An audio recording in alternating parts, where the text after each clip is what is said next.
L'Europe parviendra-t-elle demain à rivaliser avec la Chine et les États-Unis? Sud-Ouest et TV7 ont choisi d'organiser avec le CIC un débat sur ce thème car c'est un enjeu majeur du monde post-Covid. La crise sanitaire a montré combien nous étions trop dépendants de l'Asie sur certains produits essentiels à notre quotidien, y compris les médicaments. Alors l'Europe va-t-elle réussir à se réindustrialiser? On va en discuter avec vous, donc Patrice Cauvet, vous allez introduire justement ces propos. Vous êtes le directeur général du CIC Sud-Ouest. Expliquez-nous pourquoi vous avez choisi d'organiser avec nous ce débat. Écoutez, d'abord, merci pour votre accueil dans vos locaux. Pour nous, alors, CIC Sud-Ouest est implanté en région, dans la région Sud-Ouest depuis plus de 140 ans. On est acteur de l'économie de nos territoires, en Nouvelle-Aquitaine, en Occitanie. Et pour nous, c'est une évidence que d'être proche des acteurs de l'économie et participer à ces débats, les provoquer, c'est aussi une façon de s'interroger, de partager ses réflexions, ses interrogations avec les acteurs de l'économie, dont la Chambre de commerce qui est représentée aujourd'hui, et puis au travers des questions avec aussi les chefs d'entreprise, les dirigeants, les différents intervenants qui contribuent à l'essor du territoire. Quels sont les retours que vous avez aujourd'hui justement de vos clients, qu'ils soient chefs d'entreprise, particuliers, dans les inquiétudes sur... parce que l'idée de ce débat, c'est aussi justement d'avoir une compréhension des enjeux macroéconomiques, de décrypter en fait les mutations qui sont en cours. Et quelles sont les inquiétudes aujourd'hui de vos clients? Je pense qu'il y a eu...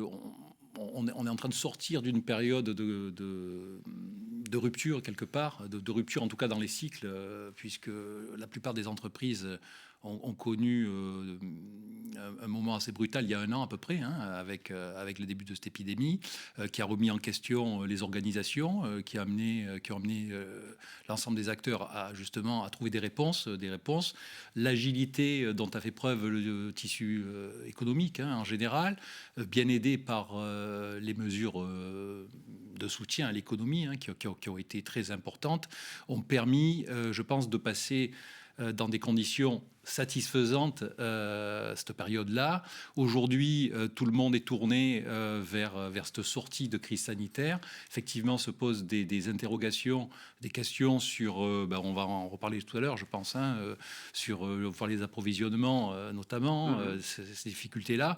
Mais au-delà, d'un secteur à l'autre, les problématiques sont différentes, avec certains secteurs qui ont été beaucoup plus touchés que d'autres, avec des entreprises qui, pour certaines, ont peu souffert de ces difficultés, d'autres qui ont eu besoin de l'ensemble des mesures de soutien et qui vont vivre et qui commencent à vivre avec un déconfinement progressif une autre étape. Donc il y a beaucoup d'interrogations sur cette période de transition et sur l'après, avec des secteurs dans la région qui sont très particulièrement touchés, comme le tourisme, l'hôtellerie, l'aéronautique également, qui vivent les choses différemment d'autres secteurs industriels ou d'autres secteurs dans le bâtiment qui a plutôt bien résisté.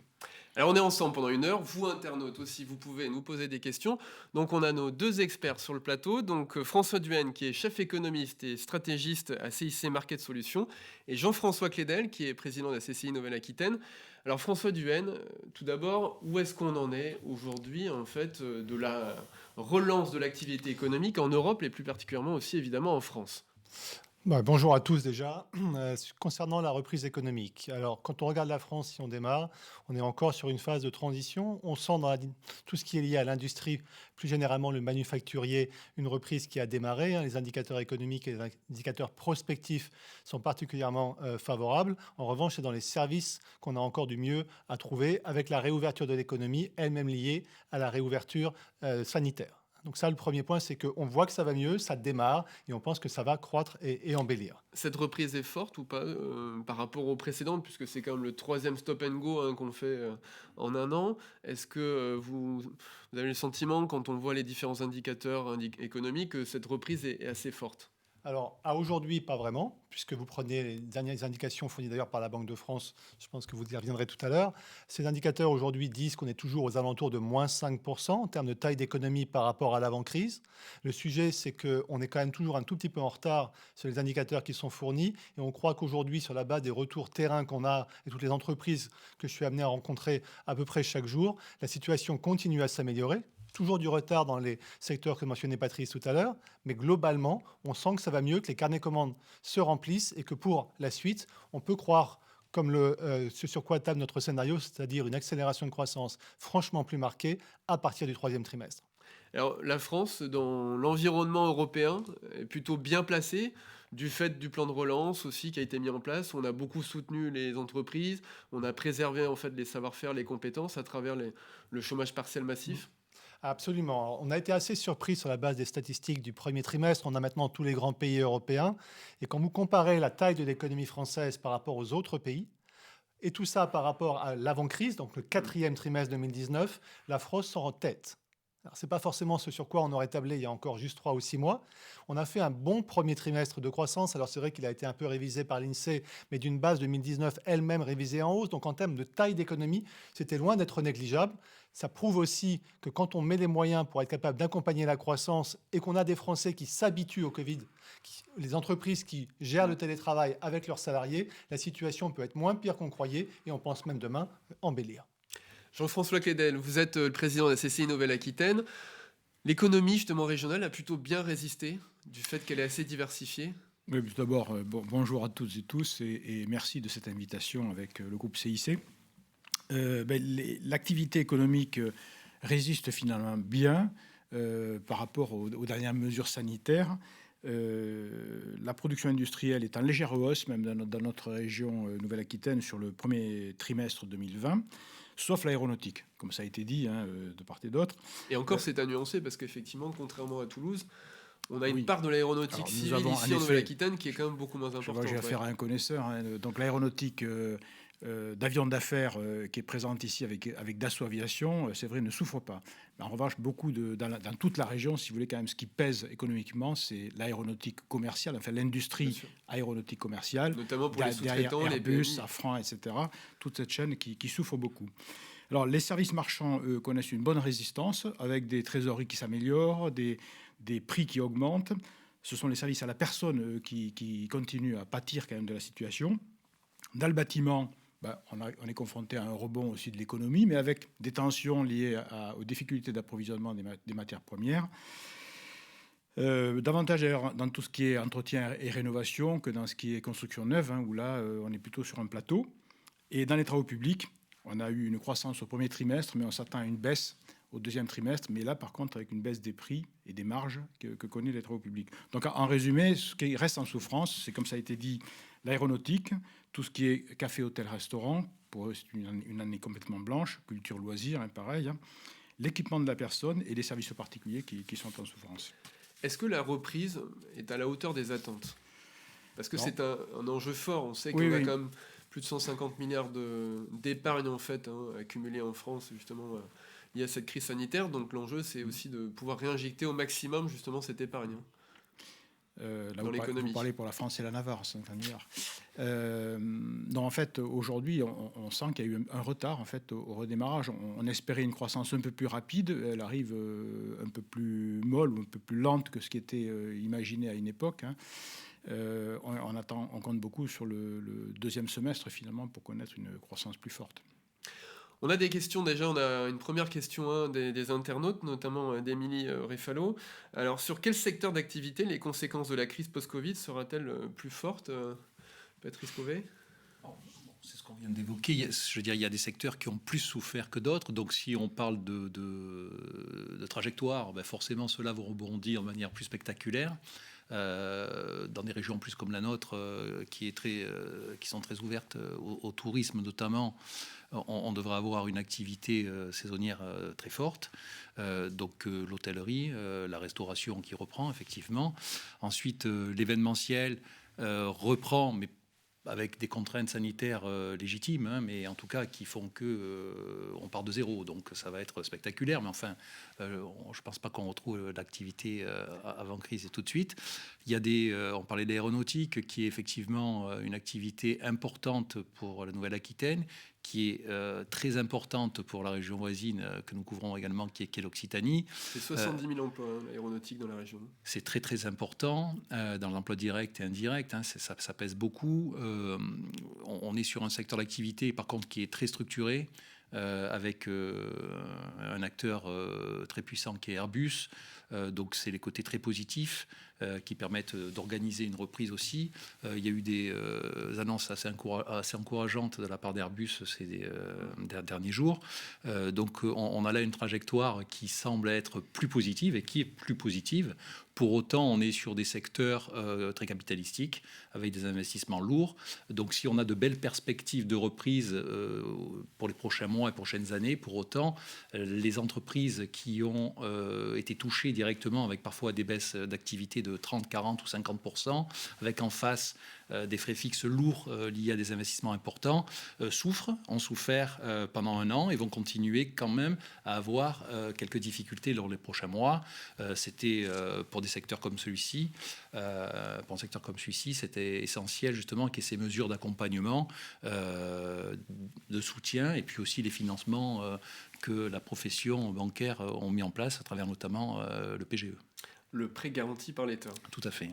Où il y avait 80% qui étaient garantis par l'État et 20% par vous, les banques. Même 90% pour une certaine catégorie. Ouais, ça représente des sommes essentielles. Pour le CIC Sud-Ouest, nous avons mis en place 1,5 milliard sur les régions Nouvelle-Aquitaine et Occitanie de PGE en moins de 12 mois.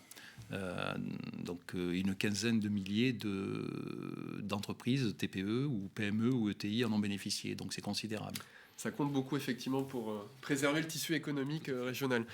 Je reviens avec vous, François Duhaene, là, sur les aspects un peu macroéconomiques, sur les aspects aussi géopolitiques. On le voit, en fait, l'Europe est quand même à la traîne par rapport à la Chine et aux États-Unis, y compris sur cette reprise, puisque la croissance au premier trimestre, par exemple, de la Chine, au premier trimestre 2020, c'est 18%, les États-Unis 6%, et l'Union européenne, en fait, pendant ce temps-là, reculait de 0,4%. La question qu'on se pose, c'est quand on voit aujourd'hui en fait l'omniprésence sur les batteries, sur les smartphones, sur même la montée en puissance sur le spatial, sur les biotechnologies, par exemple de la Chine, est-ce que cette crise sanitaire va encore accroître le déclin en fait de l'Europe vis-à-vis des États-Unis et de la Chine? Ou est-ce qu'au contraire, dans le monde de demain post-Covid, avec peut-être, on le voit aussi, cette taxe à minimum à 15% sur les sociétés, cette imposition sur les sociétés à 15% au niveau mondial qui pourrait émerger, peut-être qu'on va avoir un modèle qui correspond plus au modèle européen et qu'on va pouvoir rattraper une partie de notre retard. Alors déjà, on va être précis sur les chiffres. Les chiffres que vous avez fournis pour les comparaisons ne sont pas des chiffres qui sont à la fois en glissement annuel et certains autres en glissement trimestriel. Donc déjà, si on les compare, l'Europe, on n'est pas à moins 0,4, ça c'est le séquentiel, on est quelque chose toujours aux alentours de moins 5. Donc en fait, malheureusement, c'est encore probablement plus marqué que ce que vous dites en termes de croissance sur le trimestre. Ça, c'est des choses qui sont importantes. Alors, je compare bien sûr ici au niveau d'avant-crise. En Chine, ça fait très longtemps qu'ils sont revenus au niveau post-crise, au niveau où ils étaient avant que ça démarre. Une gestion beaucoup plus arbitraire, beaucoup plus dictatoriale de la situation, mais qui a fonctionné en termes sanitaires. Et puis ils l'ont eu aussi avant nous. Alors ils l'ont eu avant nous et ils l'ont géré surtout de manière beaucoup plus forte, oui. En laissant beaucoup moins de marge de manœuvre à la population. Nous, les démocraties, on ne sait pas dire aux gens, vous restez enfermés chez vous et peut-être que comme ça, on s'en sortira collectivement. C'est ce qu'ils ont fait et ça a quand même beaucoup mieux marché que chez nous. Pas terrible à dire, mais enfin, en tout cas, pour une fois, ça fonctionne mieux que nous. Donc, une des raisons pour lesquelles on est en retard, c'est la prudence générale des Européens dans la manière de gérer les questions sanitaires et le risque zéro, une approche assez claire qu'on a en Europe. Aux États-Unis, ça a été entre les deux. M. Trump, lui, il a dit « Je mets énormément d'argent pour préparer la suite et il y aura le maximum de vaccins. En plus, je vais me débrouiller pour qu'ils ne soient pas exportés. » Donc, les vaccins Moderna, par exemple, si efficaces, 90% de ces vaccins sont aux États-Unis. Ils n'ont quasiment rien exporté. Donc, une des raisons pour lesquelles les États-Unis, face suite à la crise, en sortent avant nous, c'est avant tout qu'ils ont eu un protectionnisme sanitaire important, en particulier sur les vaccins. Alors que nous, l'Europe, comme d'habitude, on a continué à bien vouloir les exporter. Alors, on s'est quand même un peu fâché à la fin. On a empêché AstraZeneca de faire n'importe quoi par rapport à nos contrats. Oui. Mais quand même, on en a exporté. Donc, on paye le prix de notre humanité, si vous voulez. Ça, c'est le premier point. À partir du moment où on arrive dans une autre logique qui est celle où tout le monde a suffisamment de vaccins pour se vacciner, ça, c'est pour 2022. Aujourd'hui, il y a pas mal de vaccins disponibles. On voit bien qu'en Europe, on va pouvoir récupérer une partie du retard qu'on a accumulé pour revenir au niveau d'avant-crise plus tard, mais y revenir quand même. On aura pris 1 an de retard, suivant certains pays peut-être 2 ans de retard, mais on ne sera pas fondamentalement pour toujours en retard dans cette dimension sanitaire. Bien sûr, oui. Votre question, elle était aussi sur une deuxième dimension qui était celle de savoir si avec ça, on s'est encore enfoncé un peu plus en relatif dans la durée. par rapport à ça, je ne vois pas une différence majeure, si vous voulez. Je crois même qu'il y a une forme d'éveil de l'Europe à la nécessité de garder un certain nombre d'industries centrales. Les semi-conducteurs, on va bâtir autour d'ASML. On a en Europe le leader mondial de la fabrication des machines. Si demain l'Europe empêchait ASML d'exporter, il n'y a plus un semi-conducteur qui est fait à Taïwan. Donc si vraiment on veut y aller dans le même type de logique que la Chine a pu faire ou que les États-Unis seraient capables de faire, on pourrait. Ce n'est pas notre ADN, mais on pourrait. D'accord ? On a d'autres spécialistes. On a STM, qui est un groupe franco-italien, côté aussi en Hollande, donc on va dire vraiment un groupe pan-européen. On a de quoi repartir sur les semi-conducteurs, qui est un enjeu central, qui est un problème central aujourd'hui d'accès pour tout ce qui est le matériel, depuis le téléviseur, depuis le téléphone ou la voiture. Donc on est en retard, c'est vrai. Est-ce qu'on est en retard pour toujours ? Je ne le crois pas. Est-ce qu'on peut récupérer une partie du retard, voire défaire une partie des erreurs du passé où on a laissé tout ça partir sans protectionnisme à l'extérieur ? Je pense qu'on a appris la leçon, au moins sur une partie. Politiquement, l'Europe, pour vous, sort quand même plus fort de cette période ? Écoutez, moi, je trouve que depuis qu'on a la commission Madame van der Leyen, effectivement, on fait moins de choses étonnantes. On est quand même moins volontaire à se laisser dépecer. On a beaucoup entendu parler de réindustrialisation, justement, de sociétés européennes qui sont prêtes, en fait, à faire revenir des usines de Chine pour les produire ici, sur le vieux continent. Est-ce que ça vous paraît crédible ? Est-ce qu'on peut vraiment relocaliser une partie de notre production industrielle de manière importante ? Je doute énormément qu'on va y arriver, voire même qu'on en ait la volonté. La seule chose qui va décider de ça, c'est le coût relatif de produire une chaussette, une voiture, ce que vous voulez, là-bas et ici. Alors, c'est sûr qu'au fur et à mesure que les prix des containers montent et s'ils restent durablement élevés, ça justifiera moins d'aller le faire là-bas. Si vous avez le coût de la main-d'œuvre là-bas qui monte, et c'est toujours le cas d'ailleurs, et que chez nous, ça a été extrêmement modéré en termes d'évolution salariale depuis des années, ça réduit les écarts. Et bout à bout, en fonction des industries, il peut y en avoir certaines où ça commence à se justifier de ramener ça en Europe ou en Afrique du Nord. Alors là, on parle de France, produits je à suis valeur dubitatif. ajoutée, parce que sur le textile, par exemple, on n'y arrivera pas sur ce type de produit. C'est plus compliqué. Mais... On n'y arrivera pas. Si vous vous dites que tous les 3 mois la mode change, vous y arrivez. Parce que le temps de produire en qualité avec et des de ramener, imprimantes 3D. par exemple, Ouais, par c'est exemple, un exemple, mais même pas. Même juste c'est une question de cycle de vie du produit. Plus il est court, plus vous pouvez relocaliser. Après, vous ne décidez pas si les gens ils ont envie d'acheter une chemise comme ci, puis demain une chemise comme ça. Il y a une forme de mode qui va avec. Mais c'est possible. Oui, dans un monde où on fait davantage attention au cycle de vie du produit, justement, et à éco-concevoir aussi certains produits. On arrive là sur d'autres sujets qui n'étaient pas votre question, mais qui sont pourtant centrales, à savoir si l'Europe va pouvoir se refaire. C'est qu'on a en Europe volonté à avancer vers le verdissement de l'économie, des investissements par exemple, mais aussi des modes de consommation. Par rapport à ça, il va falloir mettre une Border Adjustment Tax, carbone. C'est une taxe que les Européens veulent mettre pour les produits qui seraient faits ailleurs, sans respecter les normes vertes ou d'environnement que seront les nôtres demain. Bon, ça va être très compliqué à mettre en œuvre, mais c'est sûr que pour pouvoir... ce serait un élément majeur d'une relocalisation potentielle pour les entreprises ne voulant pas prendre ce risque. On n'y est pas encore, c'est pour 2023 si on y arrive.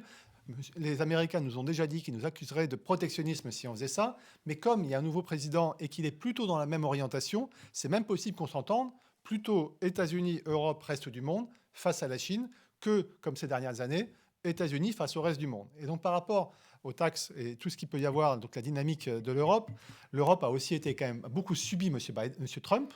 C'est vrai qu'avec M. Biden, ça va être plus facile. C'est comme ça d'ailleurs qu'on a eu cette imposition minimum de 15% sur les sociétés dans le monde entier qui pourrait émerger. Parce que évidemment avec Donald Trump, c'est quelque chose qui ne serait jamais arrivé.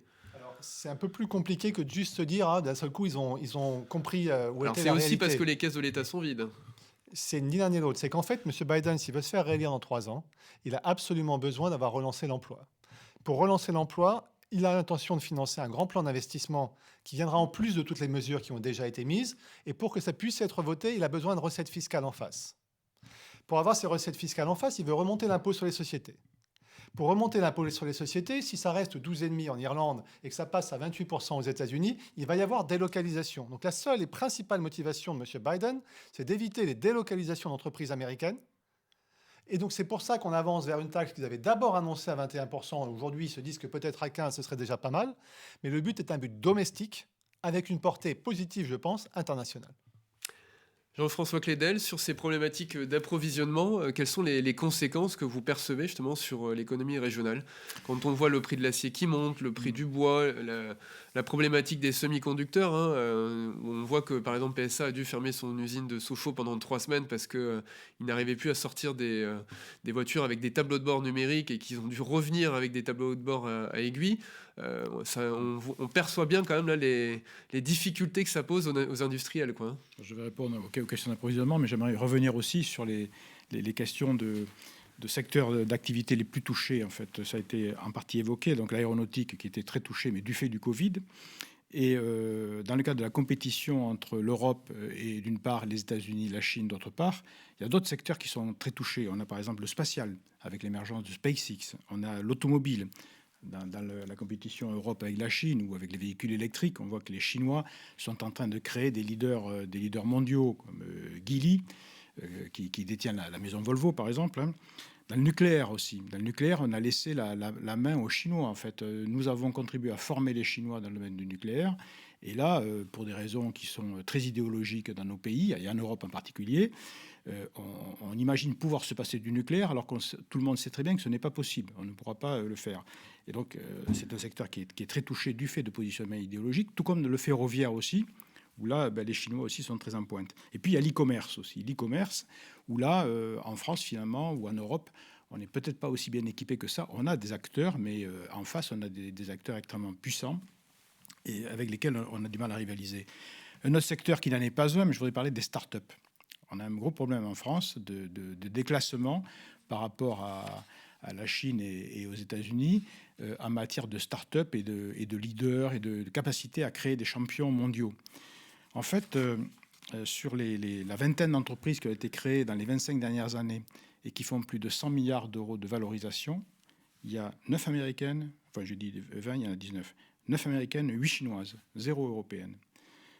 La valorisation d'Apple en bourse, elle équivaut à la valorisation de 30 entreprises du DAX, l'indice allemand, ou de 40 entreprises du CAC 40 à peu près. Donc c'est dire la puissance de ça. Si on parle des licornes maintenant, les sociétés qui font un peu plus d'1 milliard de valorisation, on en recense à peu près 660, on en a moins de 80 qui sont européennes.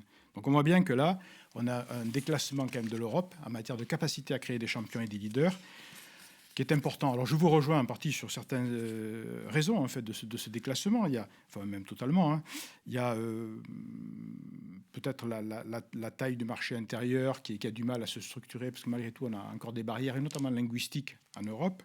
On a surtout un manque d'ambition pour les startups européennes ou lorsqu'il y a de l'ambition, on a un manque de capitaux pour financer le développement de ces startups. On a beaucoup de capitaux au démarrage, mais beaucoup moins moins effectivement. On a beaucoup de capital risque au démarrage, mais dans les toutes petites tailles. On a ensuite du capital développement, mais un capital risque sur les gros montants, on n'a rien. La preuve, si on prend Moderna, par exemple, créé par un Français qui est parti, si je ne me trompe pas, travailler aux États-Unis, où là, il a trouvé les moyens.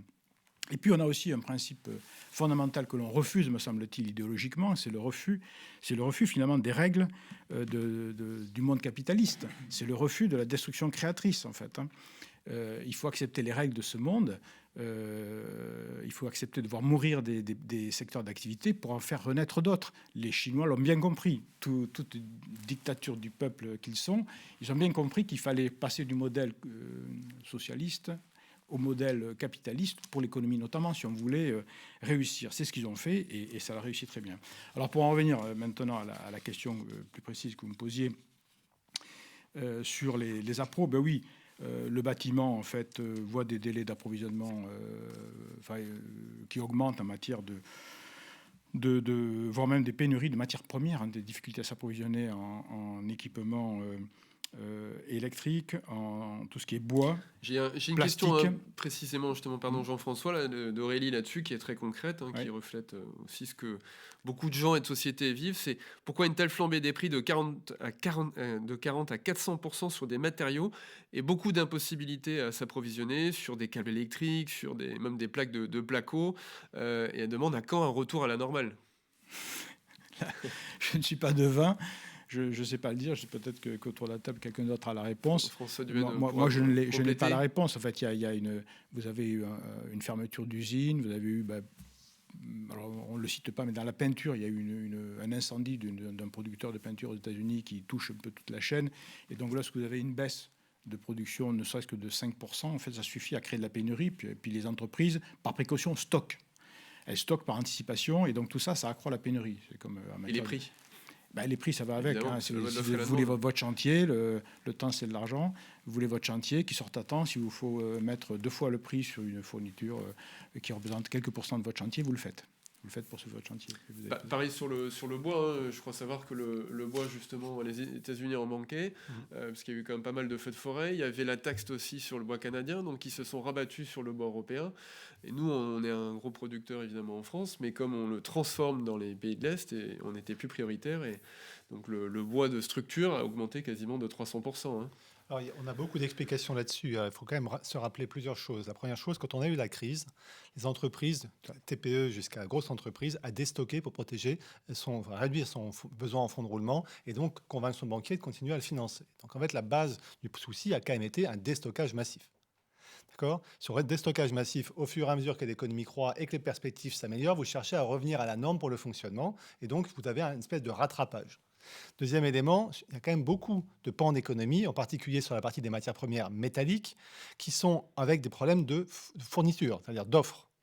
Quand vous avez 1, 2, 3 usines, enfin on va dire plutôt mines, parce que c'est très concentré dans peu de pays et peu de mines, pour le cuivre en particulier, et que vous avez là-dedans une épidémie de Covid. Si vous fermez l'usine 3 semaines, 1 mois, 2 mois, ça manque, ça s'arrête tout de suite. Quand il y a peu de points de production et que vous avez derrière ça de gros volumes de produits par mine, vous avez un souci tout de suite. Pareil Ça, sur l'acier, il faut 2-3 mois pour relancer les hauts fourneaux. Alors ça, pour le coup, la mine, ça va plus vite à relancer. En revanche, comme vous le dites, là, pour le coup, quand vous y allez pour longtemps. Donc, vous avez bien raison de le signaler. Donc, on a là une forme de désorganisation. Je ne vous parle même pas des hommes ou des femmes qui ont dû rester chez eux parce que ça leur coûtait plus cher d'apprendre une nounou pour les 2 enfants que d'aller travailler. Et donc ça, c'est un autre élément de désorganisation. On le voit dans des créations d'emplois, que ce soit en France, mais surtout aux États-Unis, sur les dernières statistiques, pour un pays plus avancé dans la suite de la Covid-19. On voit bien qu'en fait, ils vont moins chercher les emplois qu'ils pourraient. Énormément d'offres d'emplois disponibles qui ne sont pas pourvues. Et ça va croissant. On voit bien donc qu'il y a des choses à régler derrière ça. Je ne vous parle même pas des aides un peu importantes aux États-Unis qui ont pu être données et qui conduisent certains Américains, pas tous, certains, à choisir de rester en inactivité plutôt que d'y retourner. Donc vous avez une conjonction de facteurs avec, pour finir, dans cette phase de réaccélération et de réouverture des économies qui est encore juste en cours, le fait qu'on consomme encore beaucoup de biens et peu de services. À partir du moment où on pourra consommer plus de services, grosso modo, aller voir un match de foot ou de rugby, plutôt qu'acheter un 4e ordinateur, à ce moment-là, la demande de biens et donc la demande de matières et donc la demande de plus de semi-conducteurs va rechuter. Pas forcément beaucoup, mais un peu.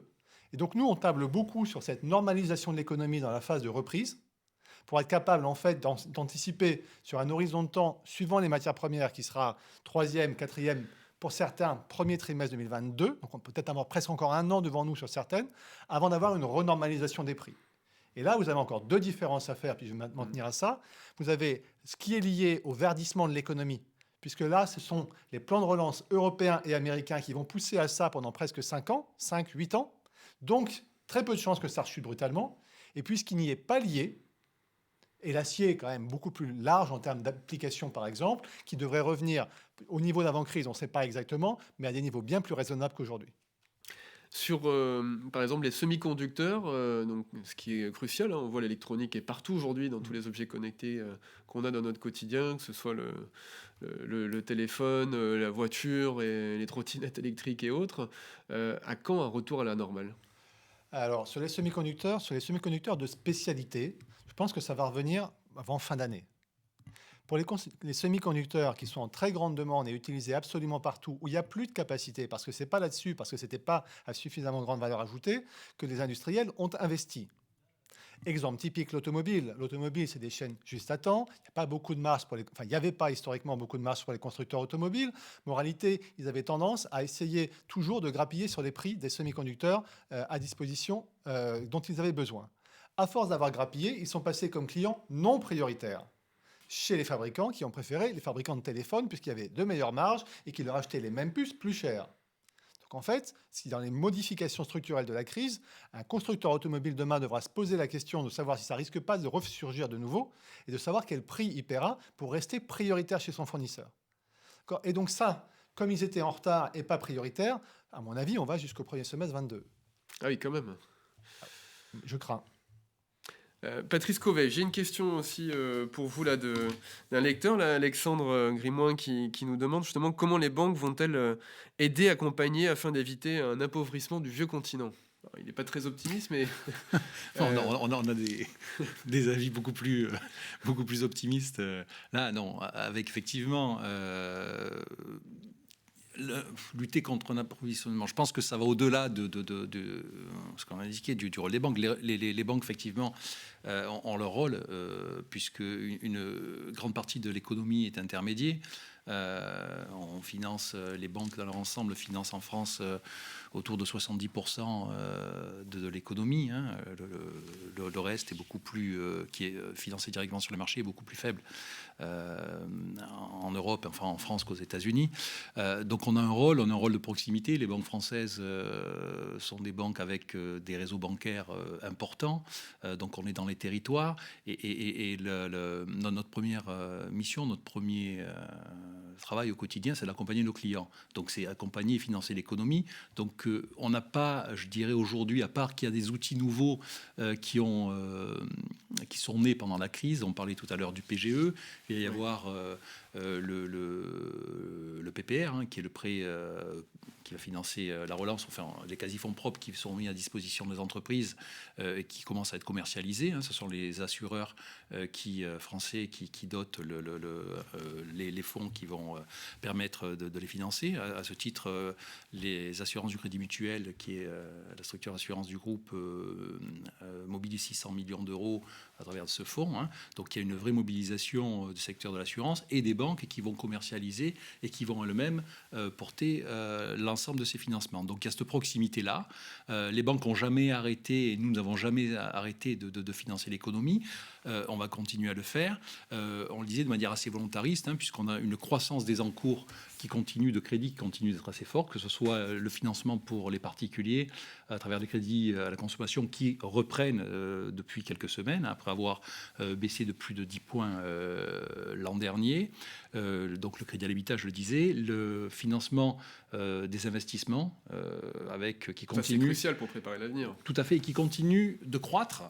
Même si effectivement il y a beaucoup d'opérations qui correspondent plus à des financements de transmission d'entreprises, de LBO, que d'investissements productifs plus classiques. Hein. Mais je dirais cette partie-là qui est due aussi à une demande un peu moins forte parce que il y a peut-être moins de besoins dans l'industrie qu'on souhaiterait qu'il y en ait.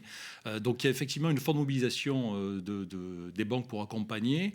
Et puis aussi, on parlait tout à l'heure de financer vous parliez tout à l'heure, Jean-François, des fonds propres. Je pense qu'en France aujourd'hui, en Europe en général et en France en particulier, par rapport il y a une dizaine ou une quinzaine d'années, je pense qu'aujourd'hui, il y a quand même beaucoup de liquidités. Il y a des outils de financement des fonds propres qui seront importants, même si effectivement on a pris du retard pendant de nombreuses années, peut-être notamment par rapport aux États-Unis. Je ne dis pas qu'on a comblé ce retard, mais en tout cas, il y a beaucoup d'outils aujourd'hui et d'accès aux fonds propres qui se sont développés au cours des dernières années. Un groupe comme le nôtre, par exemple, a investi un stock de plus de 2 milliards de fonds propres qui sont investis directement au sein de PME et ETI françaises. Donc ça contribue aussi directement à accompagner le développement sur le long terme. Donc le rôle des banques, c'est effectivement de continuer d'accompagner leurs clients avec une vision long terme qui est essentielle. Jean-François Clédel, justement, Bruno Le Maire a répété à plusieurs reprises, on le sait, hein, c'est une faiblesse structurelle de l'économie française, le manque de fonds propres des entreprises. Vous l'évoquiez à l'instant, on a certes fait des progrès, mais on est encore quand même très en retard, y compris par rapport à nos voisins allemands. Bruno Le Maire aimerait justement que les Français investissent davantage dans les entreprises, prennent justement des actions ou autres, ou participent à un certain nombre de fonds qui financent des entreprises. Est-ce que vous pensez qu'aujourd'hui, les esprits sont plus mûrs pour ça ? La question est très précise. J'aimerais revenir sur la question de l'internaute tout à l'heure, hein, sur le financement des innovations de rupture, en fait. Hein, parce que, bien sûr, le financement de l'innovation de rupture, ça peut se faire par les fonds propres de l'entreprise, mais lorsqu'il s'agit d'une entreprise en développement et d'une start-up en particulier, c'est très compliqué. Elle n'a pas la capacité, par ses revenus, à accroître ses fonds propres. Elle doit donc aller chercher de l'argent ailleurs. Et je ne pense pas que ce soit le rôle des banques de faire ça. Les banques, elles sont là plutôt pour financer, comme le disait Patrice Cauvet, le développement de l'entreprise, l'investissement dans le renouvellement du parc machine ou dans l'investissement les nouveaux du parc bâtiments, machine, l'extension. etc. Et voilà. Mais là, quand il s'agit de financer de la rupture avec un risque élevé de défaillance, parce qu'il faut dire les choses telles qu'elles sont, ben, il n'y a pas beaucoup d'outils, en fait. Et on manque en France de capital risque sur des tickets très élevés. Donc là, on aura besoin de créer en France, on a besoin de créer en France et en Europe sans doute, hein, des écosystèmes favorables permettant le développement de nouveaux champions et de leaders, capables de mettre 10 millions, 20 millions, 100 millions d'euros au capital d'une société. Alors c'est avec un ou plusieurs porteurs, mais et un capital risque. En fait, voilà. Il y a déjà un fonds régional qui a été Oui, créé mais en ce pas, sens, c'est mais pas vous du capital risque. voilà, C'est vous encore appelez une fois, à faire plus, quoi. c'est du capital développement, c'est-à-dire bon. Et pour rejoindre la question que vous me posez, est-ce que les Français sont prêts à investir en capital risque? Je pense pas. Je pense pas. C'est pas le petit épargnant qui va dire tiens, j'ai un petit peu d'économie qui me vient d'un héritage ou que j'ai épargné à la sueur de mon front pendant des années et je vais tout risquer comme ça sans savoir si ça va réussir. Ce sont des structures qui font de l'intermédiation entre ces épargnants-là et ceux dans lesquels elles vont placer des ressources. Bon. Il y a des sociétés spécialisées, mais qu'il faut encourager, faciliter et développer dans notre pays. Voilà. Donc, s'agissant de la création de fonds, néanmoins, il faut quand même orienter l'épargne vers l'investissement dans les entreprises. Il y avait une autre question aussi qui était contenue dans la vôtre, c'était en France, les capitaux propres sont plus faibles en général que dans d'autres pays. Il faut voir que les marges financières des entreprises sont très en retard en France par rapport à ce qu'elles sont ou à ce qu'elles étaient. J'ai quelques chiffres qui datent un peu, mais on avait 12 points de retard par rapport à l'Allemagne en matière de marge sur les entreprises. Quand je dis 12 points de retard, nous sommes sur des marges relativement faibles, là où les Allemands étaient sur des marges plus élevées. Et donc, par voie de conséquence, quand vous avez de grosses marges, vous avez de gros résultats, et donc vous pouvez thésauriser davantage et renforcer vos capitaux propres et faire face de ce fait à des aléas conjoncturels, financer de l'investissement, financer de l'innovation beaucoup plus facilement que lorsque vous n'avez pas de marge ou des marges très faibles. Après, il faut saluer les banques françaises hein, qui ont des taux d'intervention qui sont relativement bas, enfin des marges, je parle sous leur contrôle, mais relativement bas comparé aux banques allemandes, par exemple. Quand vous voulez emprunter auprès d'une banque allemande, vous paierez plus cher le crédit que si vous le faites en France. François Duhaene, je vais revenir sur les taxes au niveau géopolitique. On l'a vu en fait ces derniers mois, notamment avec Donald Trump, l'importance de ces taxes. Les États-Unis veulent mettre des taxes sur le vin français, par exemple. On se souvient aussi à l'époque quand l'Europe voulait freiner l'importation de panneaux solaires chinois. Ils rétorquaient justement avec des taxes, y compris sur le vin français aussi. Ça peut déstabiliser évidemment ces guerres géopolitiques, l'économie mondiale. Est-ce que pour vous, actuellement, au niveau géopolitique, cette bagarre, cette guerre autour des taxes va se calmer ou a tendance justement à se refroidir ? On évoquait un peu ça tout à l'heure sur la compétitivité de l'Europe. Vous avez raison d'y revenir parce que je pense que c'est un sujet positif qu'il faut tous garder en tête au-delà du fait que les vaccins fonctionnent contre la pandémie, les vaccins fonctionnent contre les nouveaux variants, ce qui est quand même un message positif qu'il faut bien qu'on communique aux gens qui nous écoutent aujourd'hui. Il faut quand même le rappeler, on n'a peut-être pas assez parlé de ça aujourd'hui. L'autre partie pour l'Europe, c'est ce que vous dites, c'est-à-dire que les États-Unis ont décidé de faire la guerre à la Chine, de continuer à faire la guerre à la Chine, mais en s'associant avec l'Europe, le Japon, le Mexique ou le Canada. Donc cette dimension-là tient au fait que les Chinois ne respectent toujours pas les règles du jeu. Si vous reprenez ce qu'on appelait l'accord de phase 1, c'est-à-dire que ce que M. Trump était tellement fier d'avoir imposé aux Chinois pour obtenir d'eux des évolutions, on est à des années-lumière qu'ils les respectaient.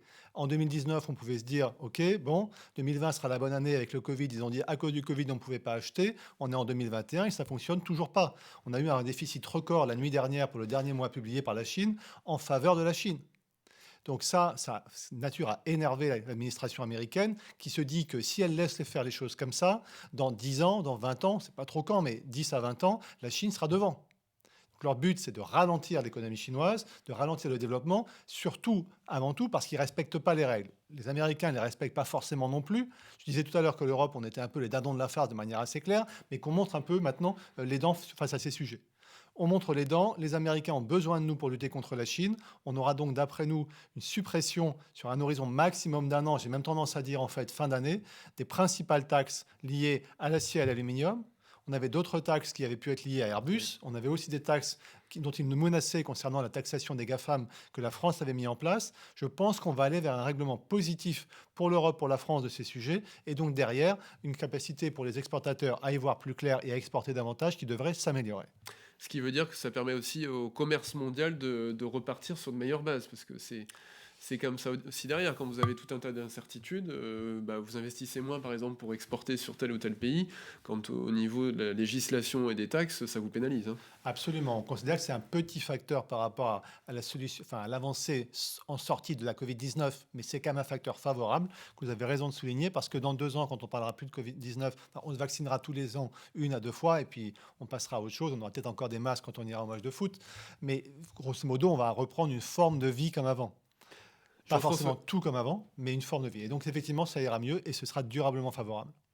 Merci François Duhaine. Jean-François Clédel, est-ce que vous sentez, vous, quand vous discutez avec les chefs d'entreprise de la région, qu'ils ont un peu freiné aussi leur développement à l'export, à la fois avec la crise sanitaire et puis cette question des taxes ?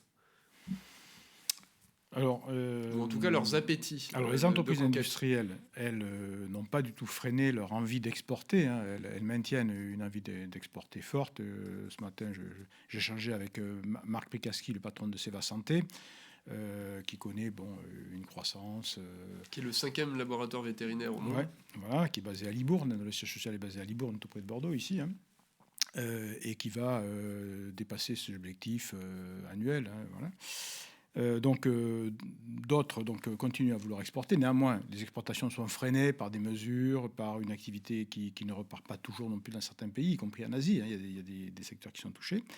S'agissant de la taxe mise en place par les États-Unis en 2019, qui touchait les alcools et les vins, entre autres, en rétorsion au contentieux Airbus, Boeing, on considère que dans notre région, en fait, sur Bordeaux, sur la région de Bordeaux, en fait, les exportations vers les États-Unis ont baissé de 22%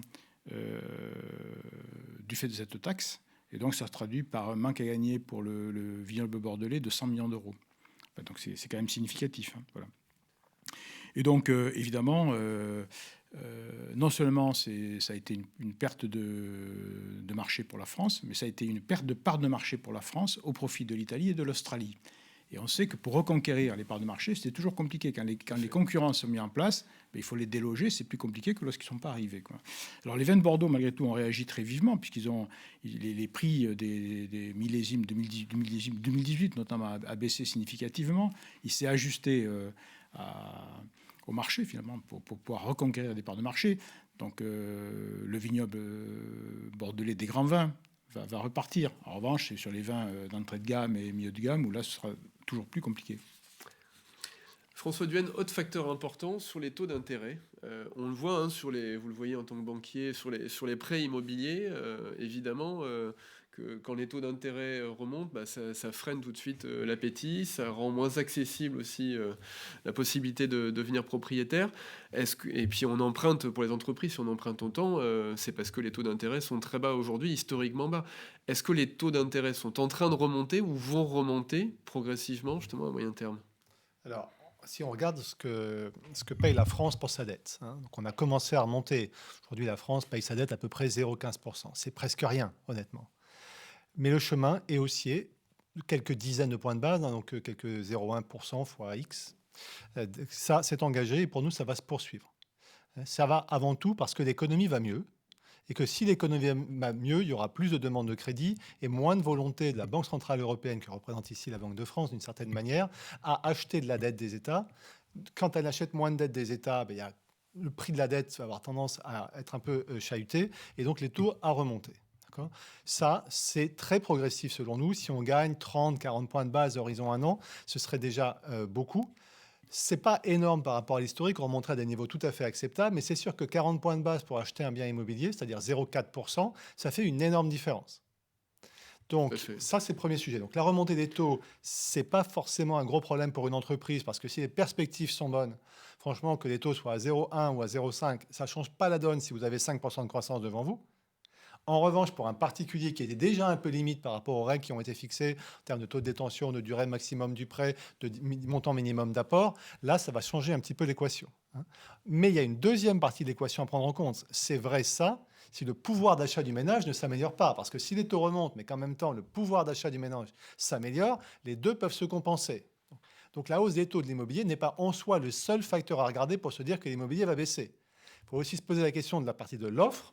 Et là-dessus, avec la réaccélération de croissance, la réduction, normalement, des questions de chômage qui vont progressivement se faire, même si en Europe et en France en particulier, vous le disiez tout à l'heure, il a été très accompagné. Mais globalement, c'est quand même des éléments importants. Le pouvoir d'achat des ménages français a été préservé en 2020 grâce aux aides de l'État. En 2021, ça devrait rester le cas. L'année 2022 devrait être l'année de redémarrage économique, de retour à un emploi beaucoup plus structurel, des ménages avec plus de confiance. Je ne suis pas persuadé qu'on ne peut pas gérer la hausse des taux, y compris sur le marché de l'immobilier. Patrice Cauvet, vous avez beaucoup d'inquiétudes des clients là-dessus, sur les taux d'intérêt. Est-ce qu'ils vous disent, voilà, ça va remonter, il faut que je me dépêche de prendre mon crédit immobilier maintenant, ou est-ce que c'est... Aujourd'hui, ce que disait François Duhaene, je veux dire, le niveau des taux d'intérêt sont très très bas. Donc c'est vrai que on n'est pas encore rentré dans une hausse suffisamment marquée pour que ça se répercute. On est à peine plus de 1% sur 20 ans quand on emprunte aujourd'hui en taux moyen. Oui, on est sur des taux quand même historiquement très très bas, que ce soit pour les particuliers pour accéder à des crédits immobiliers ou pour les entreprises pour financer leurs investissements. Donc aujourd'hui, on n'en est pas à constater des difficultés. Je pense que la difficulté aujourd'hui pour les particuliers, c'est pas le niveau des taux d'intérêt, c'est la valeur de l'immobilier. Je pense notamment aux primo-accédants, je pense aux jeunes qui veulent s'installer dans la vie active, qui commencent dans la vie active et qui veulent acheter un bien. Je veux dire, aujourd'hui, c'est un problème. L'accès à l'immobilier non aidé est un sujet. Donc, effectivement, les taux d'intérêt bas favorisent, puisque ça permet, au plus les taux d'intérêt sont bas, sur des durées longues, comme disait François Duhaene, ça permet d'accroître la capacité d'endettement et donc de pouvoir acquérir un peu plus de mètres carrés, je dirais. Mais ça reste quand même un sujet de fond, c'est la valeur de l'actif immobilier. On a eu, compte tenu de l'excédent de liquidité, qui aujourd'hui une inflation des actifs. Et en immobilier, ça se traduit par ces difficultés. Pour autant, je ressens pas, on n'a pas d'inquiétude particulière de la part de nos clients pour l'instant, et on a un marché du financement de l'immobilier qui reste assez dynamique malgré tout. Jean-François Clédel, justement, on le sait, pour préparer l'avenir, pour créer de l'emploi demain, il faut investir en R&D.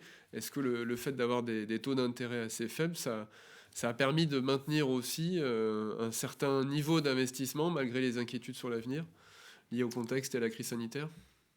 Alors, comme le disait François Duhaene tout à l'heure, la question du taux d'intérêt n'est pas tout à fait la même selon qu'on parle d'un particulier ou d'une entreprise. Pour une entreprise, une hausse des taux d'intérêt, dès lors qu'elle reste mesurée, de l'ordre contenue dans l'ordre de 1%, ça n'aura pas d'impact significatif en termes de changement de comportement sur l'investissement ou sur la R&D. Le financement de l'investissement, lui, a bénéficié certainement de taux d'intérêt très bas, puisqu'en fait, les entreprises, voyant des taux d'intérêt aussi bas, tous les chefs d'entreprise se disent c'est le moment d'investir. Bon. La R&D, c'est quand même un autre sujet, si vous voulez. Pour développer de la R&D, la R&D, recherche et développement, c'est de la dépense dont vous n'êtes pas certain d'avoir un retour. Si vous voulez. Vous n'êtes pas certain d'avoir un actif. Vous n'êtes pas certain d'avoir un actif en retour. Alors que quand vous investissez dans de la machine, dans de l'immobilier, vous êtes certain de votre actif. Vous l'achetez, vous l'avez, au mieux il prend de la valeur, donc bon, tout va bien. Là, sur la R&D, c'est différent. Vous investissez dans de la recherche, sans savoir si le marché sera encore là quand votre recherche sera au point, sans savoir si vous aboutirez à des solutions viables en matière de recherche. Et donc, ce n'est pas tellement une question des taux d'intérêt, là, c'est plutôt une question de capitaux propres, de financement par du capital risque, de mesures de soutien à la R&D par le crédit impôt recherche, par exemple, qui est une mesure extrêmement favorable pour la recherche dans notre pays. Voilà. Et donc, je ne sais pas, il ne nous reste peut-être pas beaucoup de minutes. On a encore des minutes. Pour conclure, on reviendra pour conclure. Donc, j'y reviendrai tout à l'heure. Le seul inconvénient, si vous voulez, de la hausse des taux d'intérêt, même si je partage votre avis aussi, ce ne sera sans doute pas à très court terme, ce sera plutôt à moyen long terme. Le seul inconvénient, c'est l'alourdissement de la charge de la dette pour notre pays et peut-être la volonté d'un gouvernement de vouloir augmenter les charges, augmenter les impôts pour financer la dette. Et le risque pour les entreprises est bien là, ce serait que le gouvernement, pour financer la charge de la dette, accroisse les impôts et les charges. Tout à fait, oui. Et juste une dernière question peut-être, il y en aura peut-être d'autres, hein, mais d'Arona, qui dit que pendant cette pandémie et surtout le premier confinement, beaucoup de citoyens ont tenté d'arrondir leur fin de mois en vendant sur des plateformes internet leurs vêtements et se retrouvent aujourd'hui imposés sur des produits où ils ont déjà payé 20% de TVA. N'est-ce pas une façon de forcer ces mêmes citoyens à commander moins cher sur des plateformes étrangères? Qu'est-ce que vous en pensez, François Duhaene? Je n'ai pas beaucoup d'avis sur un sujet pareil. Quand vous avez gagné de l'argent, que vous le replacez et que vous êtes de nouveau taxé sur les plus-values que vous faites dessus, bon, c'est pas très différent. Hein. L'enjeu là, je pense qu'il est d'éviter l'économie du troc et de rester dans une économie d'échange officiel pour essayer d'éviter d'avoir une défiscalisation de l'économie en général. Oui, c'est l'enjeu au moment où on a une transition numérique majeure, justement, d'éviter que tout ce qu'on taxe aujourd'hui sur tout un tas de produits qu'on achète physiquement ne soit plus taxé demain parce qu'on est passé en numérique. C'est quand même un enjeu important. Je pense qu'il y a un enjeu de fond derrière ça dont il ne faut pas négliger l'importance au niveau mondial. Après là, si vous êtes un particulier, je serais quand même assez surpris que sur des reventes mineures, je ne crois pas que vous soyez taxé. Là, on doit parler de personnes qui le font de manière un peu industrielle. Je crois que les gens sur Vinted ont découvert en remplissant leur fiche d'impôt justement que quand ils avaient fait un certain volume de vente, ils étaient taxés. Ouais. Ont l'obligation de déclarer à l'administration fiscale les opérations qui sont faites, et y compris même Airbnb, par exemple. Il se trouve que j'ai aidé une personne à faire sa déclaration qui était dans ce cas-là. Elle avait, je crois, pour 300 et quelques euros de location Airbnb qui apparaissait sur la feuille d'impôt. Et comme elle n'a pas su comment le remplir, d'ailleurs, on ne l'a pas déclaré. Mais cela dit, l'administration fiscale en connaît le montant. Il y a deux choses différentes. Airbnb, si vous avez votre propre bien que vous louez, ce n'est pas quelque chose que vous avez acheté sur lequel vous avez déjà payé de la TVA. Là, vous avez un revenu d'un bien. Donc, dès que vous avez un revenu de votre bien, vous placez votre argent en bourse ou sur un compte quelconque, vous avez un revenu, vous êtes taxé. C'est la même chose. Donc, le Airbnb, il n'y a aucun doute. À ma connaissance, mais il faudra que je revérifie, parce que je n'ai pas vu passer ce truc-là. Mais il faut déjà un sacré service pour devenir un peu comme une entreprise de revente pour que ça soit taxé. Vous avez une tolérance sur un montant pas important. Bon, ben voilà, la tolérance, elle est là pour les gens qui font ça comme ça. Si ça devient un business, ça devient un business. Vous êtes taxé. Mais si vous êtes taxé comme business, normalement, vous pouvez récupérer la TVA si vous avez vous-même d'autres charges. Donc, et c'est pour ça qu'on a eu la taxe aussi sur les GAFA. Hein. C'est encore autre chose. Certes, mais voilà, c'est quand on voit les bénéfices qui sont réalisés, ce que ça pèse dans l'économie mondiale, il est évident que... Je ne vais pas vous laisser faire ce parallèle. Vous avez un particulier qui loue sa maison. Et puis, vous avez, moi je viens de Paris, des particuliers qui louent 15, 20, 30 appartements. Ils sont concurrents d'un hôtel. Et donc, l'hôtel se récupère la TVA et la taxe, et vous, particulier, vous ne devriez pas y être soumis. Ouais. Mais si vous voulez le décès de tous les gens qui travaillent dans l'hôtellerie, vous ne faites pas mieux. Donc, je ne dis pas qu'il ne faille pas autoriser une personne, quand elle a une pièce dans sa maison, voire une maison pour ses vacances pendant 2 mois à louer. OK, il y a une bonne optimisation de l'utilisation du capital, je ne vous dis pas le contraire. Mais il faut quand même maintenir des conditions de concurrence normales. Sinon, derrière... Vous voulez, à titre personnel, récupérer cet argent sans taxe et vous vous plaignez derrière qu'en France, on manque d'emplois et qu'on manque de perspectives pour développer le business et l'économie. Il faut savoir ce qu'on veut, en fait. Et de services publics. Ça, chacun son avis. Non, mais c'est souvent ce qu'on entend. C'est-à-dire oui, qu'on on demande veut avoir plus de services publics et en même temps payer moins d'impôts. Mais ça, bien géré, on peut peut-être faire mieux qu'on fait aujourd'hui, il n'y a pas de doute. mais il y a quand même une incohérence à vouloir. Enfin, chacun à titre individuel voudrait ci, et à titre collectif voudrait ça, et donc il faut réconcilier. Jean-François Clédel, justement, qu'est-ce que ça vous inspire ces questions-là? Le sujet d'aujourd'hui, la réflexion d'aujourd'hui, moi je dirais que plutôt que de vouloir s'en sortir par des mesures défensives, il faut qu'on reprenne l'offensive. En fait, il me semble qu'il faut qu'on reprenne l'offensive pour créer des leaderships, un leadership européen. Alors, on est certes loin derrière la Chine et derrière les États-Unis qui ont des capacités à créer des champions, on en a parlé tout à l'heure.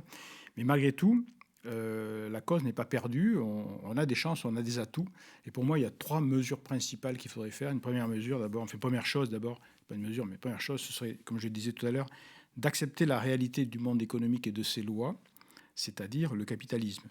La Chine l'a fait, on a vu le résultat, ils ont Baidu, ils ont Alibaba, ils ont Huawei, Tencent, Geely, le fabricant de voitures.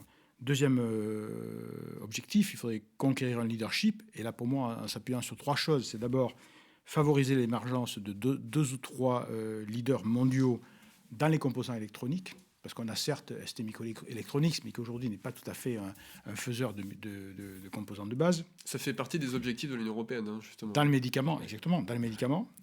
Ensuite, deuxième sujet, il faudrait pousser l'avantage sur nos leaders européens mondiaux. On a Airbus, on a Arianespace. Bon, Arianespace, c'est un peu plus limité, c'est dans le domaine des satellites géostationnaires. Enfin, bon, je cite ces 2, mais il y en a d'autres. Hein. Il faudrait vraiment qu'on les aide à continuer à se développer, à rester leader, en fait, hein, qu'on n'ait pas peur de le faire, un peu comme le font les Américains.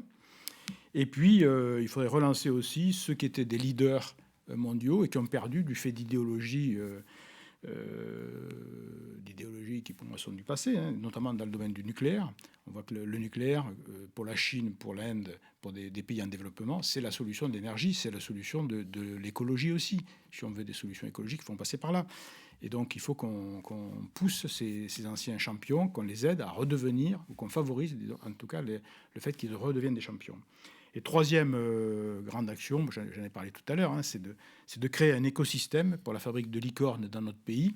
Alors c'est pas simple, ça va prendre du temps parce que ça se décrète pas. Hein. C'est pas l'État qui peut décider des sujets sur lesquels il faut investir. Ce sont les particuliers, des porteurs de projets qui vont faire des choix. Certains vont échouer, d'autres vont réussir.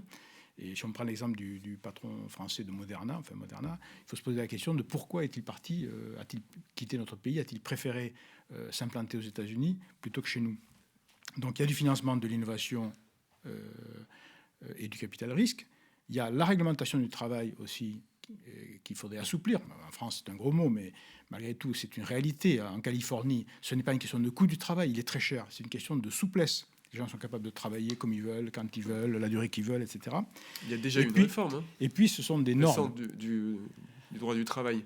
Oui, mais enfin bon, on fait bouger toujours tout à la marge, quoi. C'est marginal, nos réformes sont marginales. Elles sont importantes pour le gros volume, mais si vous voulez créer des champions, il faut pas être soumis aux normes du droit du travail français. C'est pas possible. Allez voir ce qui se passe dans les startups déjà en France, vous verrez que vous êtes loin des clous en matière de respect de la réglementation du travail. Et le dernier point, c'est tout ce qui est normes, que je mets là-dedans, dans cet écosystème de fabrique de start-up, c'est tout ce qui est normes sur des projets industriels. Comment voulez-vous qu'en France, on crée la Gigafactory, comme l'a fait Elon Musk avec Tesla? C'est ce qu'on appelle l'Airbus des batteries. Oui. C'est pas, oui, mais on va mettre des années à le faire. Lui, il a fait ça rapidement, il a choisi un territoire. C'est vrai qu'ils ont des territoires gigantesques, de vastes espaces désertiques. Et aujourd'hui, en bourse, ils pèsent beaucoup plus que des grands constructeurs européens. Là je ne suis pas spécialiste de la bourse, je ne sais pas si ça durera autant que les impôts. Oui. Bon.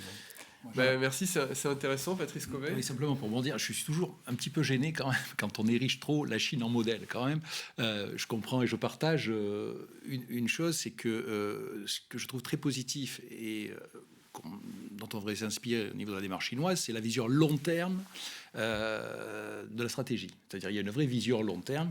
Pour autant, le chemin pour y parvenir, je ne pense pas qu'on puisse faire le raccourci trop souvent sur le capitalisme chinois. Je pense qu'on a fait des choix de société qui ont d'autres priorités. Pour autant, ça ne veut pas dire qu'il faut abandonner la croissance à des pays comme la Chine, effectivement. Je veux dire, on a nos convictions, nos valeurs, et je pense qu'on peut réconcilier ceci avec, effectivement, l'investissement à long terme. Et je rejoins parfaitement quand vous faites référence à un besoin de simplification pour quand même, on a une culture entrepreneuriale qui est assez forte, je pense en Europe, en France, on a des jeunes générations qui ont envie d'entreprendre et je pense effectivement qu'il faut qu'on ait des règles et des normes qui favorisent la prise de risque, la prise d'initiative et aussi la façon de les financer. Donc il faut plus de souplesse.